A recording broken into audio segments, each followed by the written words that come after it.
All right. Well, hi there. Thank you for joining us for today's Financial Training Ground pop-up on managing money through transitions. I'm Jen and I work at Horizon Credit Union. Today's content is brought to you by Greenpath Financial Wellness, a Horizon Credit Union partner. Just some housekeeping notes before we get started. Everyone has been muted upon entry and we're recording today's webinar. Please feel free to use the chat option to participate and to ask any questions that may come up. There is a workbook available as well, and the link for that was in your event invite, and I just popped that in the chat for anybody still needing it.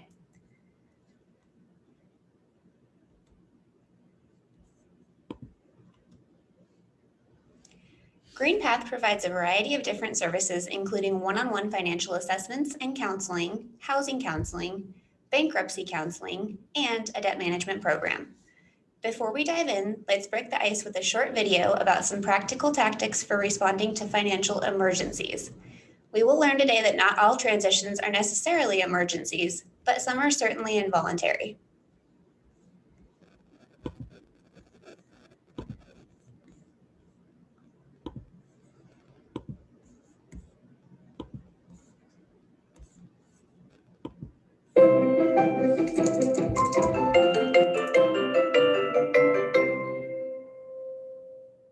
Reading a book, flipping a page. Paper cut. Ow, ow, ow, ow, ow, ow, ow, ow, ow, ow, ow, ow. Is there a doctor in the house? I'm a doctor. A money doctor. You're my piggy bank. But I deal with emergencies all the time. Financial emergencies, that is, not the medical ones. But, same basic principles. I don't know, man. Let me give it a shot. For a paper cut, I hate needles. What I mean is, let me help you. When you're in a financial emergency, do these 4 things. Number 1, stop the bleeding. Hey, that totally works for paper cuts too. In financial emergencies, it means shutting down all of your non-essential spending. Bleeding money will sabotage your emergency plan. Protect your ability to eat, sleep, and earn income. Pause, skip, or cancel everything else. If that's what it takes, I'll do it. Number 2, take a close look at what's going on. I don't want to. I'm scared. I know, but trust me, you gotta know how bad it is in order to make it better. Take a good hard look at your statements, or in this case, your finger, I guess, and account for every single dollar that comes in and out of your budget. Get clear on your spending. You need to know exactly how much money you need to regain, and you can't do that by ignoring the problem. Oh. It's not great, but I think I can recover. Good. Number 3. Put a Band-Aid on the situation. Now, what do I mean by that? This? Oh, right. In this case, yes. But I'm talking about temporary fixes that keep things manageable while you figure out the course of action. Talk to your financial institution. Talk to your credit card companies. Explain the situation. See if you can move your payment dates around. Whatever it takes to ease the pain while you look for help. Boop, boop, boop, boop. Lastly, number 4, get the appropriate help. Aid comes in many forms. Like looking up my symptoms online? Research is a start, but your goal is to seek out knowledgeable guidance. Talk to a financial advisor at your credit union. Look into government assistance programs and relief packages. Reach out to organizations that offer counseling and support. There are resources out there for you. I appreciate that. Emergencies suck. Having a plan in place helps you respond quickly so that you can recover faster. Beep, boop, beep, boop, beep, boop. Stop it. Okay, fine.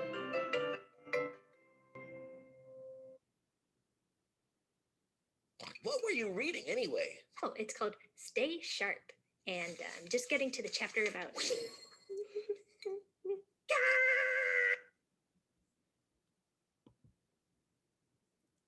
All right, I'll get my presentation back up here. I love those videos. They're a great tool with a lot of good information, and they compact them in a really fun way.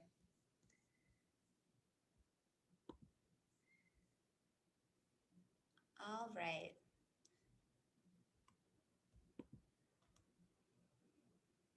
Of course, financial transitions can be challenging for anybody, but they don't have to tear you down. We're going to talk about how to overcome some of those challenges typically associated with the financial transition. First, let's assess your situation. What type of transition are you facing? And how long will it last? What are your finances looking like right now? Okay, I have a chat question here if anybody would like to chime in. What are some financial transitions that you think people might go through? Go ahead and pop those in the chat if you feel like it.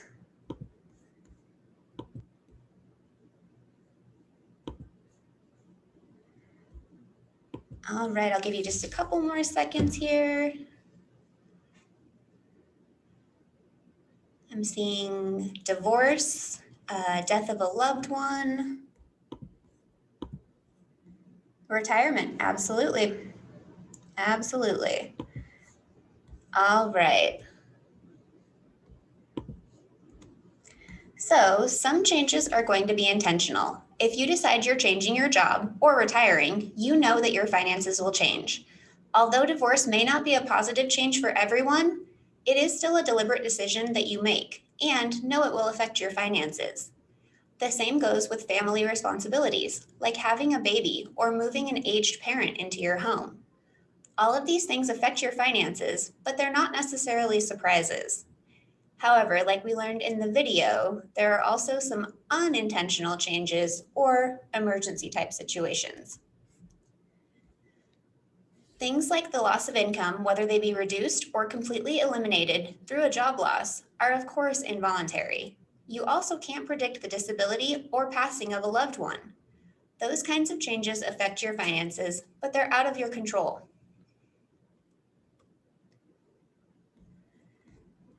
You want to give thought to how long your financial situation is going to last. Will it go back to normal in 1 to 3 months, 3 to 6 months, 6 months to a year, longer? Or is this a permanent change? Your answer to that question may affect your methods for handling the strategy. For example, if you know this is a short-term issue, you may be able to ask creditors to allow you to miss a payment or two. But if it's a long-term issue, you may need to consider different options. We'll get into more detail about those options a little later. After you've figured out how long you're going to be in this situation, you need to look at your bills and see how much you need to survive this transition. Let's start out with your net worth.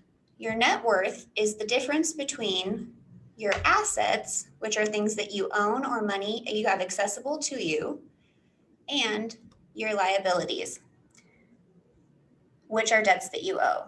The idea is that if need be, you could liquidate or sell your assets to repay your liabilities. When it comes to determining the value of your assets, consider what they would sell for, such as the average selling price of homes in your area or the Kelley Blue Book value on your car. In this situation, the person has more things of value than what they owe. Therefore, they have a positive net worth. Let's say that we have a person where the house isn't worth quite as much. Perhaps the mortgage is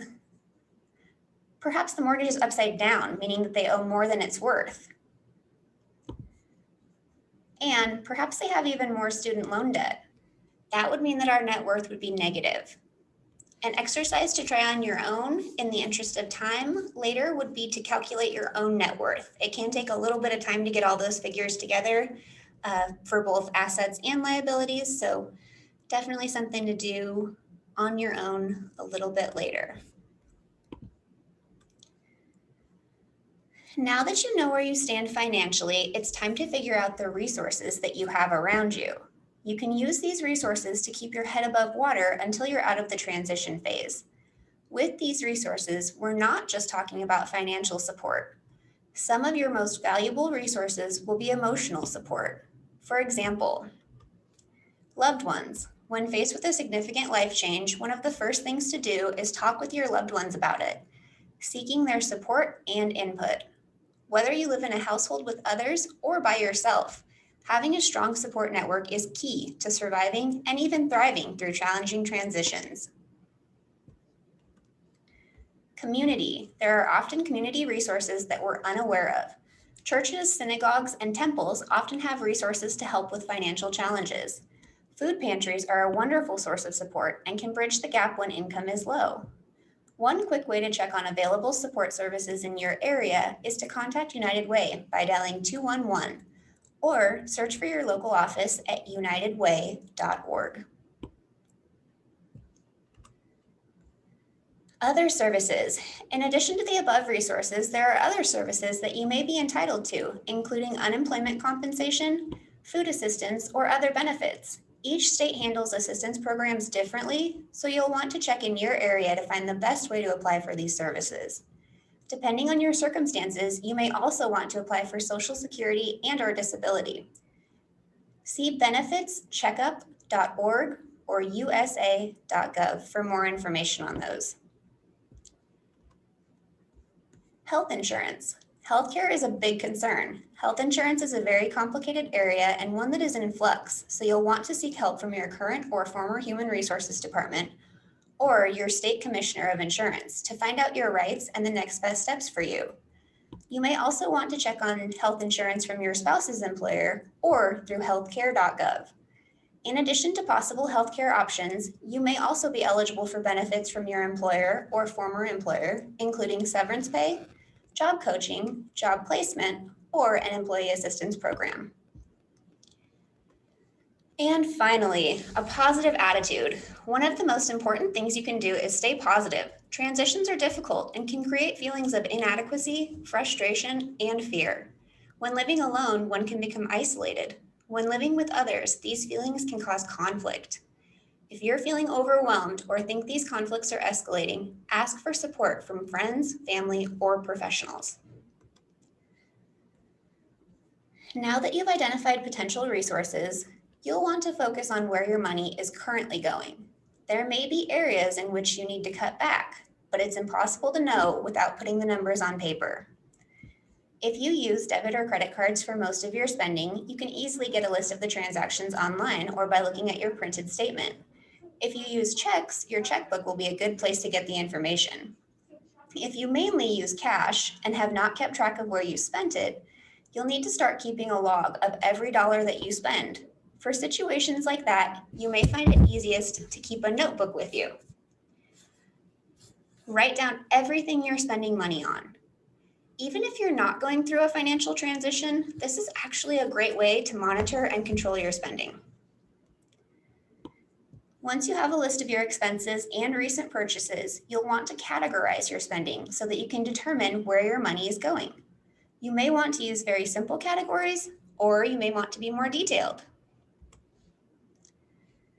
So just like Joe and Jane from the previous slide, when you start to work on your own spending plan, you may find that you can't afford to spend the way that you used to. If that is the case, you'll want to make cuts to your own budget.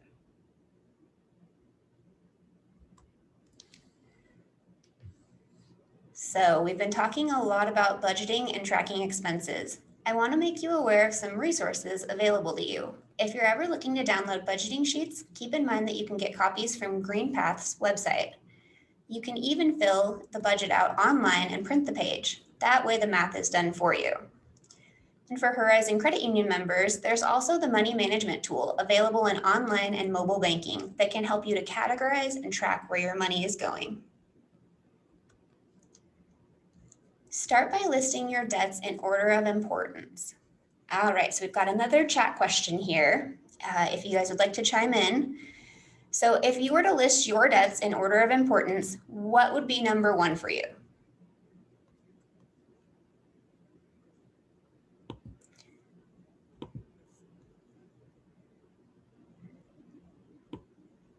All right, so far I'm seeing housing, which would cover your rent or mortgage. Absolutely, that is very, very true. Maybe even like daycare so that you can go to your job and have somewhere to take your kiddo. So you're absolutely right. You want to make sure you pay those priority bills first. People often pay credit cards first because those are the companies that call the most. However, having a place to live is always more important than paying your credit card bill.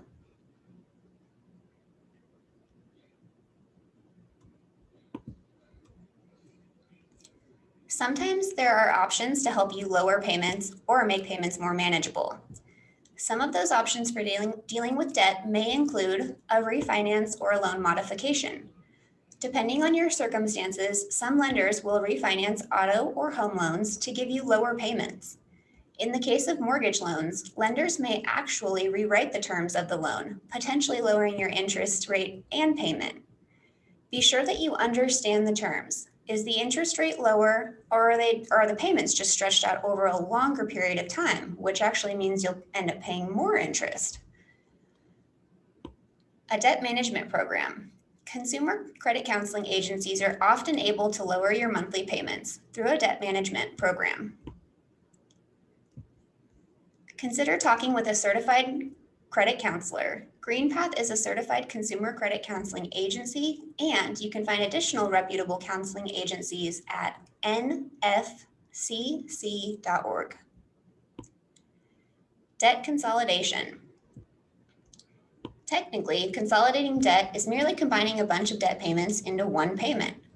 However, this is a concept often associated with loan companies. For example, they may loan you the money to pay all of your creditors, and then you'll repay the debt consolidation loan company in one monthly payment. For some people, this is more manageable because they don't have to remember to pay several creditors, but they only need to pay the one creditor. If a person is getting late fees from several credit card companies, this is also a helpful option because they will hopefully be current on the debt consolidation loan and avoid the many late fees they were previously being charged. And lastly, contacting creditors on your own. You may want to contact your creditors, such as credit card companies, to tell them about your situation. They may be willing to help you through internal programs that they offer. You may be able to get a lower payment and interest rate or fees waived. Some lenders may change your due date to later in the month or even allow you to miss payments for a month or two. This is called forbearance. Be sure to take good notes and get all the details in writing, and ask if it will impact your credit score. When bills become delinquent, creditors will start calling. However, you do have rights under the Fair Debt Collection Practices Act. These rights don't eliminate the debt, but they can make life less stressful for you. Some of those rights include prohibiting debt collectors from using abusive, deceptive, and unfair collection practices, establishing procedures debt collectors must use in contacting the debtor or credit user, and establishing how a payment must be applied. If you feel that your rights have been violated, you can file a complaint with the Consumer Financial Protection Bureau at cfpb.gov. For more information about your rights can be found at consumer.ftc.gov. So, what's our action plan? When you're making an action plan, you need to prioritize bills into wants and needs, create a list of options or resources, and then lower and cut costs as needed. Prioritize those debts so you have the most important debts prioritized at the very top, and then kind of those credit card bills and maybe those not as necessary debts at the bottom. And then also file a complaint if creditors violate your rights. Congratulations, you now have an idea of how to put a plan into place to manage this transition and its financial challenges more successfully and with less stress. So I know that we've talked about quite a bit today. Does anybody have any questions yet?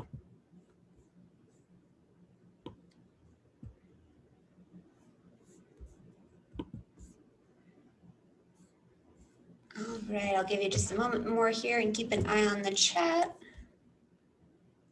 If anything does pop up, please don't hesitate to ask. So today's content was provided by Greenpath Financial Wellness. Don't forget, you're welcome to schedule a free assessment to meet with one of Greenpath's financial experts. I hope you found this information helpful.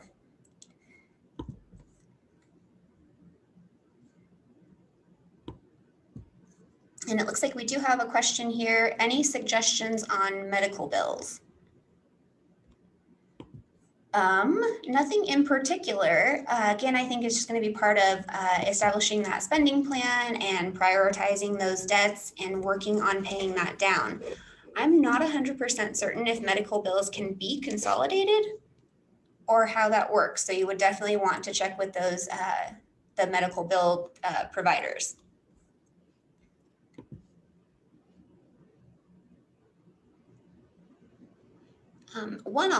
Another good tip that is totally just from personal experience, some hospitals, medical providers will potentially work with you, I guess is a good way to put it, and maybe even reduce those fees. So again, reach out to that creditor, reach out to that medical facility and see if they have any options. Let them know what's going on in your life and see how they can help you. All right, so Greenpath Financial Wellness is available for Horizon members via hzcu.org or directly via the link shown on screen or the 1-877 phone number listed. And finally, continue your financial journey at the Financial Training Ground on HZCU.org. Explore a variety of topics, including interactive guides at the top link there, or create a personalized financial education playlist at the bottom link. All right, I'll just check for questions one more time here, and then if I don't see anything, we can get you back to your lunch break or your work day. All right. I don't see any further questions, so we'll give it just a moment here. Feel free to drop off if you would like to. And thank you so much for joining us today. I hope that you found the information useful.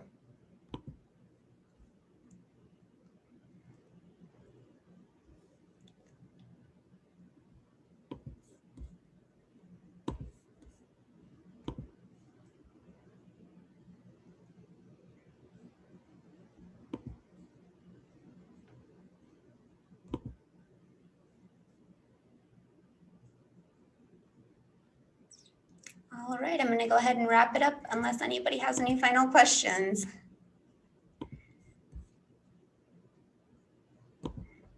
Thank you again. Have a wonderful